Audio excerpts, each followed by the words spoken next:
8월 18일 레위기 16장 14절로 26절 불순종에 대한 징계입니다. 어제까지는 순종에 대한 축복이었고요. 이제 오늘부터는 불순종에 대한 징계입니다. 축복의 내용보다 징계의 내용이 더 길고 또 구체적입니다. 그만큼 인간이 도대체 어디까지 악해질 수 있는지 그것을 성경은 적나라하게 보여주고 있습니다. 그러할지라도 하나님께서는 그들을 포기하지 아니하시고 끝내 그들을 돌이켜내시고야 말겠다라는 하나님의 열심으로 하나님께서는 그들에게 끊임없는 징계를 허락하십니다. 사실 사랑하는 하나님의 자녀이기에 하나님께서는 이스라엘을 징계하시는데요. 그들은 그 징계 가운데서도 계속 하나님과 멀어지는 그러한 상황이 되어진다라는 것이죠. 14절부터 17절을 읽겠습니다. 그러나 너희가 내게 청종하지 아니하여 이 모든 명령을 준행하지 아니하며 내 규례를 멸시하며 마음에 내 법도를 싫어하여 내 모든 계명을 준행하지 아니하며 내 언약을 배반할진대 내가 이같이 너에게 행하리니 곧 내가 너에게 놀라운 재앙을 내려 폐병과 열병으로 눈이 어둡고 생명이 쇠약하게 할 것이요 너희가 파종한 것은 헛되리니 너희의 대적이 그것을 먹을 것이며 내가 너희를 치리니 너희가 너희의 대적에게 패할 것이요 너희를 미워하는 자가 너희를 다스릴 것이며 너희를 쫓는 자가 없어도 도망하리라. 그러나 이렇게 시작하시죠. 순종에 대한 하나님의 축복이 이어졌어요.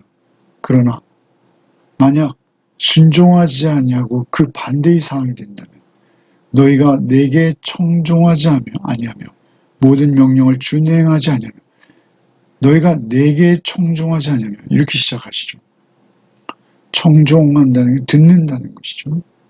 그런데 말씀을 듣지 아니하며 하나님의 말씀을 듣지 아니하며 하나님의 말씀을 청종하지 아니하며 이렇게 하지 아니하시고 내게 청종하지 아니하며 이렇게 하세요. 그러니까 하나님 말씀이 아니라 하나님 자신을 듣지 않는다 이렇게 표현하시는 것이죠. 중요한 것은 하나님의 말씀 한두 개를 듣지 않는 그런 상황으로 하나님이 징계하시는 것이 아닙니다. 그 하나님의 징계는 하나님의 존재를 무시하는 것입니다.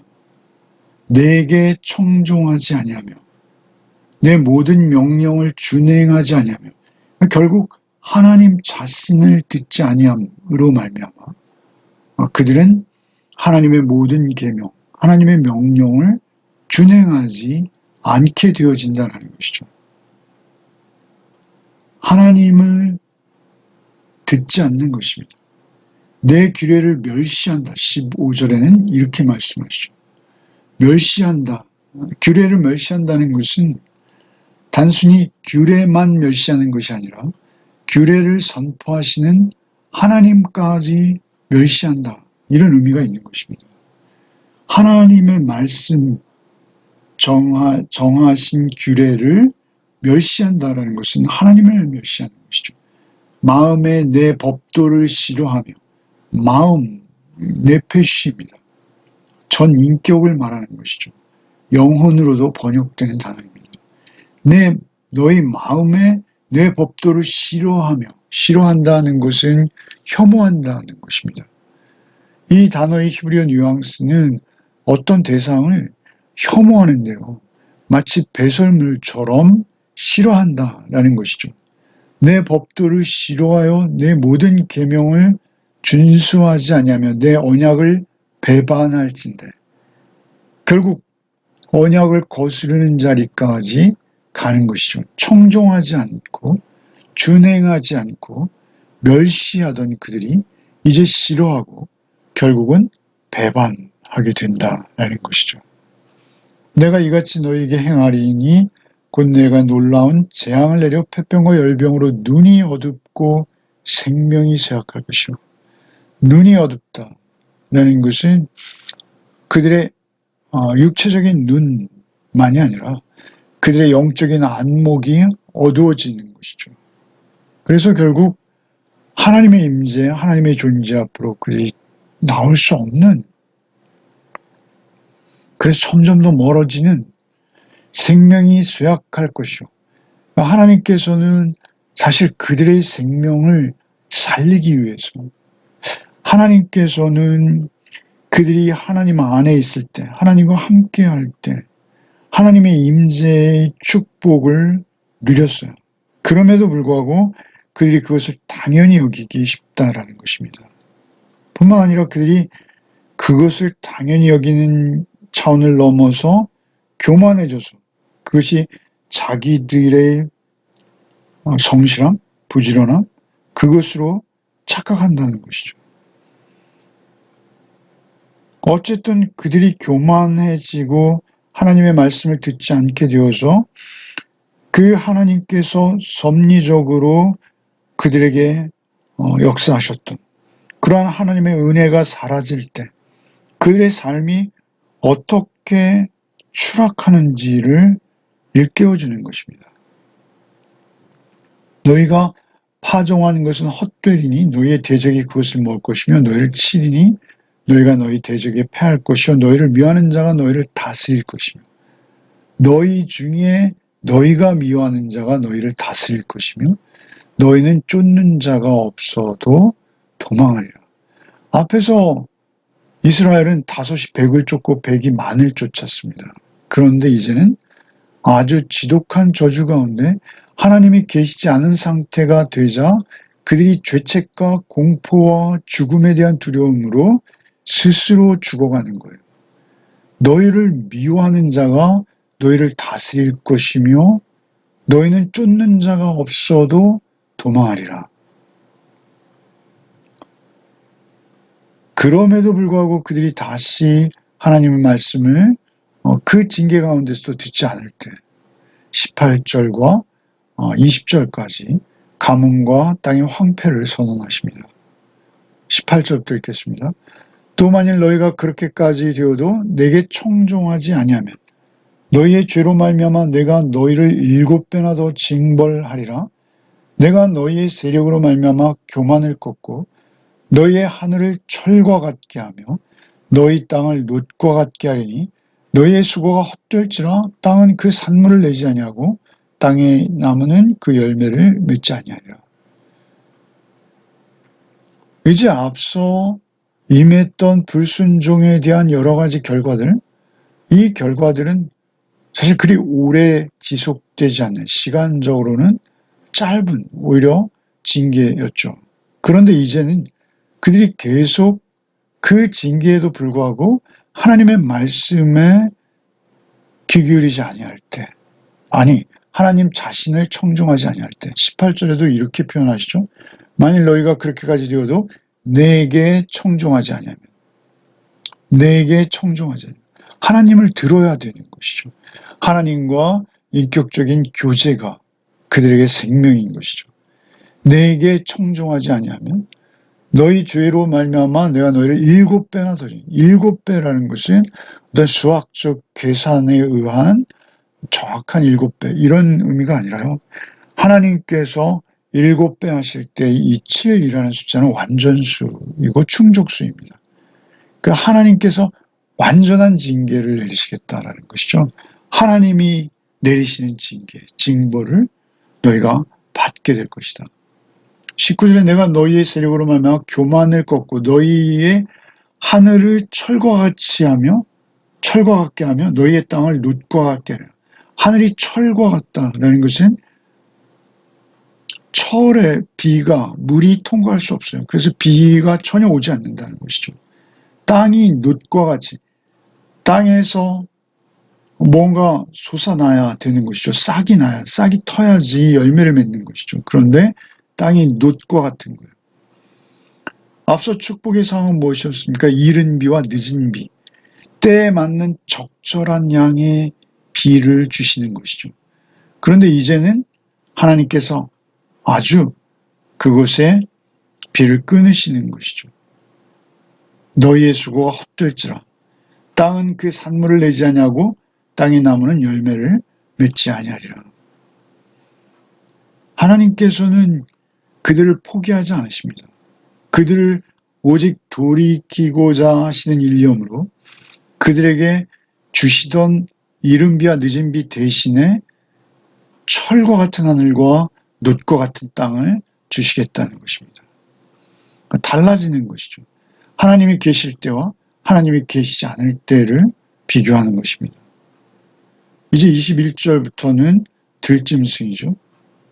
너희가 나를 거슬러 내게 청종하지 아니할진대 내가 너희의 죄대로 너희에게 7배나 더 재앙을 내릴 것이라. 내가 들짐승을 너희 중에 보내리니 그들이 너희의 자녀를 움키고 너희의 가축을 멸하며 너희 수요를 줄이니 너희 길들이 황폐하리라. 자녀와 가축은 그들의 재산의 1호죠, 1호. 그들이 가장 사랑하는 대상이죠. 그런데 들짐승에게 그들이 찢긴다는 것입니다. 자녀를 움킨다는 것이죠. 우리가 엘리사 선지자의 사역 초기에 엘리사를 조롱하던 아이들 42명이 암콤에게 찢기는 그러한 기록이 있죠. 그 사자와 암콤이 많이 번식하던 팔레스틴 지역입니다. 당시로서는. 너희의 자녀들을 움키고 너희의 가축을 멸하여 너희의 수요를 줄인다.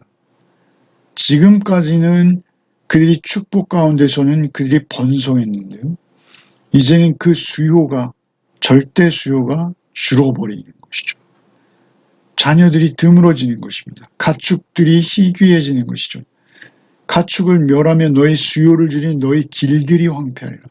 심지어 길에 자녀나 가축들이 다니지 않는 상황. 23절부터 읽겠습니다. 이런 일을 당하여도 너희가 내게로 돌아오지 아니하고 내게 대항할진대 나도 너희에게 대항하여 너희 죄로 말미암아 너희를 7배나 더 치리라.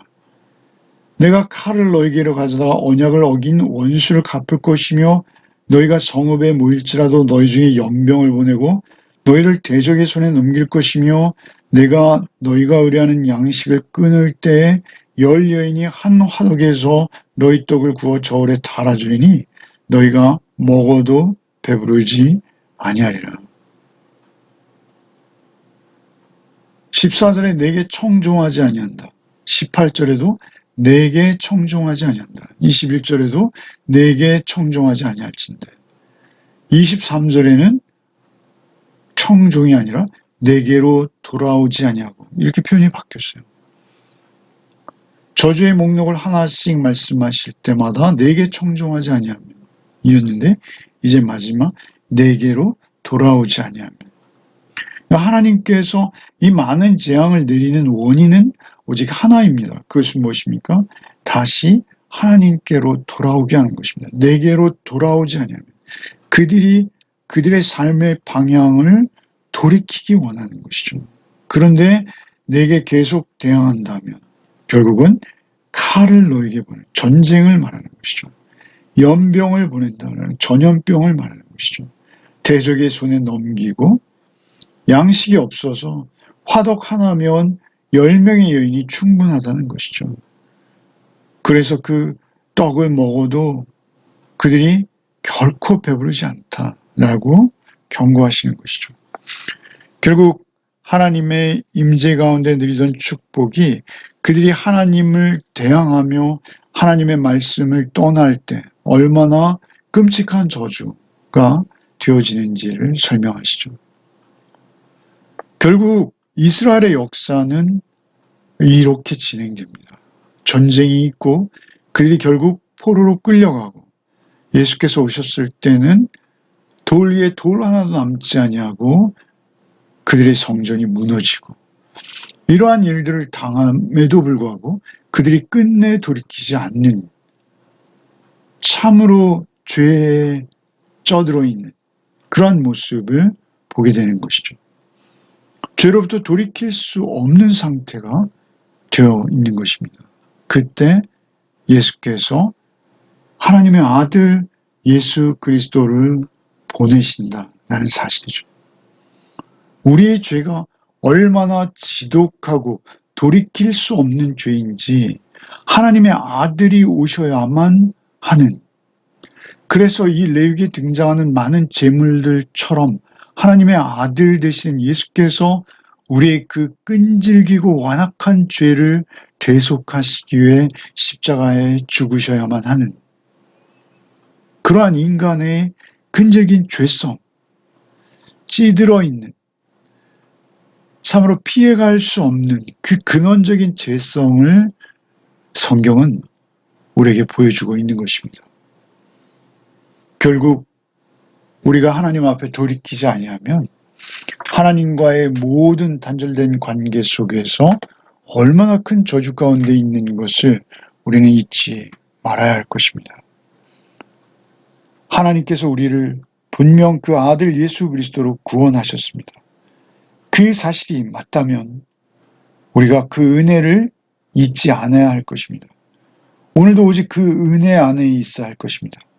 그 은혜를 벗어나고 그 은혜를 저버리고 그 은혜를 떠나면 우리의 생명은 또 우리의 삶은 그것으로 모두 깨어져 나간 것입니다.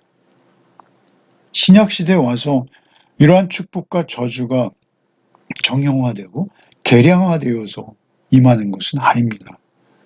그러나 우리 영적으로는 분명히 동일합니다. 이러한 상황들은 동일한 것이죠. 우리에게 있어서 현실의 삶 속에서도 우리가 오직 하나님 나라와 의의를 구할 때 우리에게 이 모든 것을 더하십니다. 우리의 생계와 우리의 필요한 것들을 하나님께서 채우십니다. 그럼에도 불구하고 우리가 가장 유념해야 될 것은 그렇지 않을 때조차도 우리가 하나님의 말씀 외에는 생명으로 나가는 길이 없음을 명심해야 합니다. 그리고 인내하며 오직 오늘도 하나님의 말씀 안에 그 은혜 안에 머물러 그 은혜를 먹고 마시는 하루가 되시기를 바랍니다. 기도하겠습니다. 주님 감사합니다. 오늘도 말씀으로 우리를 깨우시니 감사합니다. 하나님께서 원하시는 것은 우리 자신임을 믿습니다. 우리가 계명과 율법의 조항조항이 중요한 것이기도 하지만 그것보다는 우리의 존재가, 우리의 삶의 방향이 늘 하나님 안에 있기를 원합니다. 하나님을 향하고 하나님을 사랑하고 하나님의 말씀이 생명인 것을 오늘도 잊지 아니하며 그 말씀 안에 거하는 한날이 되게 하여 주시옵소서.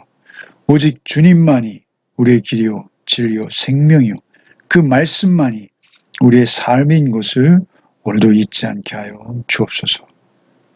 모든 말씀 예수 그리스도의 이름 받들어 기도하옵나이다. 아멘.